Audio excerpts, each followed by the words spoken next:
باپ بیٹے روح القدس کے نام میں آمین۔ Most reverend bishop doctor Stephen Siddique آپ کی خدمت میں حاضر ہے۔ میرے عزیزو، آج ہم بائبل اسٹڈی میں کلسیوں کے نام خط کی کنجی کی اسٹڈی کرتے ہیں۔ یسوع مسیح خدا کا بھید، خدا کا بیٹا اور کلیسیا کا سر ہے۔ مسیح خداوند میں نسل اور ثقافت کے نام میں کوئی تقسیم اور تعصب نہیں۔ گمراہ کن غلط تعلیمات کے برعکس مسیح خداوند کی پیروی، مسیح خداوند میں نئی زندگی گزارنے، مسیحی ایمان میں مضبوط رہنے کی اہمیت اور مسیحی خاندانی زندگی کے ضابطوں پر عمل کرنے پر زور دیا گیا ہے۔ موضوع کے لحاظ سے یہ خط افسیوں کے خط سے ملتا جلتا ہے۔ بے شک تعلیم وہی ہے، مگر نقطہ نظر فرق ہے۔ خط کی ترتیب یوں ہے: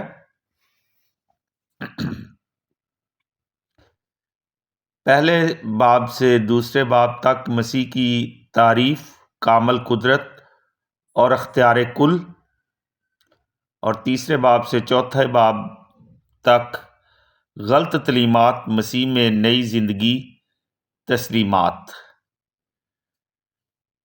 مصنف کے بارے میں دیکھتے ہیں۔ مصنف اور ماحول: کلسی ایشیا کوچک میں ایک شہر ہے جو افسس سے 200 کلومیٹر کے فاصلے پر واقع ہے۔ بہت سے یہودی پناہ گزین اس علاقہ میں آباد تھے۔ چھٹی دہائی میم میں ایک بڑے زلزلہ کے باعث یہ علاقہ بری طرح متاثر ہوا اور شہروں کی اکثریت تباہ و برباد ہو گئی۔ اس لیے خیال کیا جاتا ہے کہ یہ خط اس طبعی آفت سے پہلے لکھا گیا تھا۔ تاہم کچھ علماء سوچتے ہیں کہ یہ خط کافی عرصہ بعد پولس کے شاگردوں میں ایک نے تقریباً سن 80 میم میں تحریر کیا تھا۔ پولس بذات خود کبھی بھی کلسی نہیں گیا تھا۔ کلسی کی مسیحی جماعت یعنی کلیسیا کی بنیاد کلسی کے ایک مقامی باشندہ نے رکھی تھی جس کا نام ایپفرس تھا، جو قید میں پولس کے ساتھیوں میں سے تھا۔ پولس اس کے ذریعہ کلسی کے مسیحیوں میں ایمان اور عمل کے تفاد کے خطرہ کے بارے معلوم کرتا ہے۔ اس خط کے ذریعے وہ یسوع مسیح کے بارے میں تعلیم سے متعلق بہت سے موضوع کی وضاحت کرنے کی کوشش کرتا ہے۔ اب اس خط کے عقائدی مواد کو دیکھتے ہیں۔ نمبر 1، کلسی کے مسیحیوں نے مکمل طور پر مسیح کا بھید نہیں جانا، نہ ہی اس کے دکھوں اور پاشکا کے بھید کے معنی کو سمجھا ہے، نہ ہی انہوں نے بپتسمہ کے گہرے معنوں اور اس نئی زندگی کو سمجھا ہے جو وہ ایک مسیحی کو عطا کرتا ہے۔ انجیل کو قبول کرتے وقت انہوں نے سوچا کہ انہیں مختلف باطنی قوتوں پر بھی اختیار حاصل ہو گیا ہے، جیسا کہ علم نجوم کے ایمان پر اثرات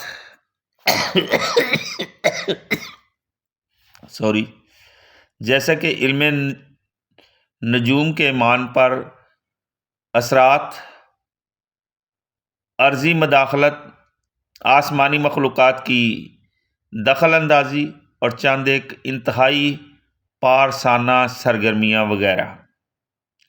اس لیے پولس کے لیے لازمی تھا کہ وہ مداخلت کر کے مکمل طور پر انجیل کی برتری بیان کرے اور مسیح کی اہمیت واضح کرے، جو کہ واحد اور اکیلا ہمارے ایمان کی معراج اور مرکز ہے۔ اس طرح کا بھید خدا میں پوشیدہ ہے، لیکن اب سے انجیل میں ظاہر ہوا ہے۔ نمبر 2، اپنے دکھوں اور جی اٹھنے سے مسیح کا تمام شیطانی قوتوں پر غالب آیا ہے۔ مسیح کل کائنات کا اکیلا اور واحد خداوند اور آقا ہے۔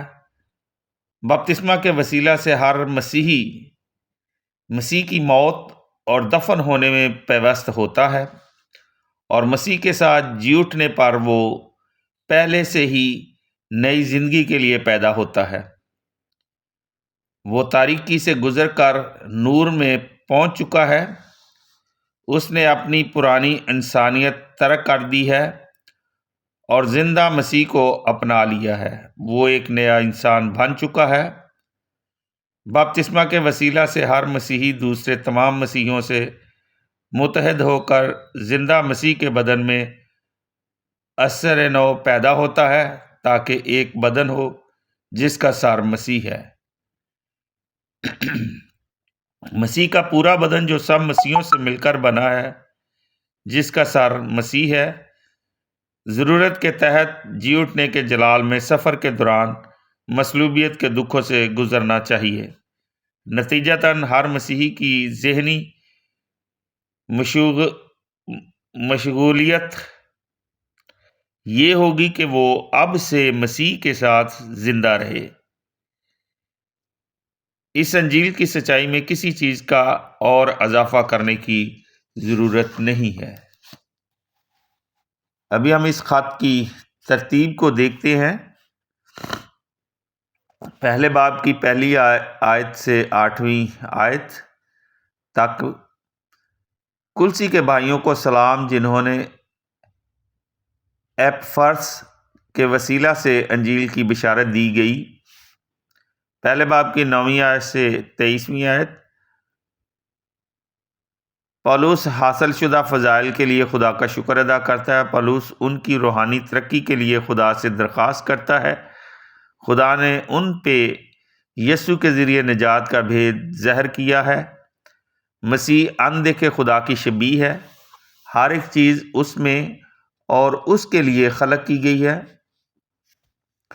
مردوں میں سے پہلا پھل ہو کر وہ اپنی صلیب کے خون سے ساری انسانیت کا ملاپ کرتا ہے اور اسے متحد کرتا ہے۔ کائنات کا آقا اپنے بدن یعنی کلیسیا کا سر ہے، جہاں پہ ہم مقدسین کے ساتھ ہم میراث بنتے ہیں۔ پہلے باب کی 24 آیت سے دوسرے باب کی 6 آیت۔ پولس نے ان پوشیدہ بھیدوں کے بارے میں انہیں سکھانے کا نصب العین پایا ہے۔ وہ مشکلات اور دکھوں میں گزر کر ایسا کرتا ہے۔ اضطراب اور بے چینی سے بھرپور ہو کر پولس بہت سی برائیوں اور بدعتوں کی وجہ سے کلسی کی کلیسیا کے لیے فکر مند ہے۔ دوسرے باب کی 6 آیت سے 15ویں آیت۔ مسیح پر اپنے ایمان میں ہمیں ثابت قدم رہنا چاہیے۔ ایک مسیحی کی زندگی زندہ مسیح کے ساتھ بندھی ہوئی ہے۔ بپتسمہ کے ذریعے ہم مسیح کے ساتھ متحد ہوتے ہیں اور شیطانی قوتوں سے اور پرخوف جھوٹے معبودوں کے تسلط سے آزاد ہوتے ہیں۔ ہم مسیح کے ساتھ مکمل طور پر معمور ہیں، جو کائنات پر حکومت کرتا ہے۔ اس میں مزید کسی چیز کا اضافہ کرنے کی گنجائش نہیں ہے۔ دوسرے باب کی 16 آیت سے تیسرے باب کی 4 آیت۔ بپتسمہ کے ذریعے مسیحی نیا انسان بنتا ہے۔ تیسرے باب کی 5ویں آیت سے 17 آیت۔ اپنی پرانی انسانیت اتار کر وہ مسیح میں نیا لباس پہنتا ہے اور اس کا ایک بدن کلیسیا کا ایک رکن بنتا ہے۔ وہ عالم بالا کی چیزوں کی تلاش میں رہتا ہے، باپ کے جلال کے لیے اپنا سب کچھ نذر کرتا ہے۔ تیسرے باب کی 18 آیت سے چوتھے باب کی 6 آیت۔ اب سے وہ ایک نئے طریقہ سے پیش آتا ہے، وہ ہمدردی، معافی اور محبت کا برتاؤ کرتا ہے۔ دونوں اپنے خاندان اور معاشرہ میں اس کی دعا خدا کے کلام سے قوت اور نشو و نما پاتی ہے۔ چوتھے باب کی 7ویں آیت سے 18ویں آیت، پولس تُککس اور انیسمس کو کلسی میں بھیجتا ہے۔ وہ امید کرتا ہے کہ یہ خط لاذیقیہ میں بھی پڑھا جائے گا۔ اپنے ہاتھ سے آخری تسلیمات اور سلام لکھتا ہے۔